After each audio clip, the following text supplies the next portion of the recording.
13.2 এর প্রথম নম্বর প্রশ্ন এটা। প্রশ্নটিতে বলা হয়েছে একটি 14 সেমি উচ্চতা বিশিষ্ট লম্ববৃত্তাকার চোঙের বক্রপৃষ্ঠ ক্ষেত্রফল 88 সেন্টিমিটার।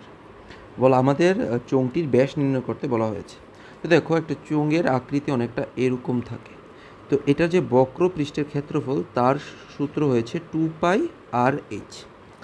এর মধ্যে আমাদের উচ্চতা, যেটাকে আমরা এইচ দিয়ে ডিনোট করি, ওটা আমাদেরকে 14 সেন্টিমিটার দেওয়া আছে। আমাদের ব্যাস অর্থাৎ 2r এর মান নির্ণয় করতে হবে। তো দেখুন, প্রশ্ন অনুসারে 2πr/h বক্রতলের ক্ষেত্রফল, যা আমাদেরকে কত দেওয়া, 88 সেন্টিমিটার বড়। তো এখানে আমরা পাইয়ের ভ্যালু 22/7, আর এর ভ্যালু জানি না, এইচ এর ভ্যালু 14 বসিয়ে যদি সমীকরণটা সলভ করি, দেখো 7 দিয়ে কাটলে 2 বার, 22 দুগুণে 44, 44 দুগুণে 88, অর্থাৎ আর এর ভ্যালু কত চলে আসছে? আর এর ভ্যালু চলে আসছে 1।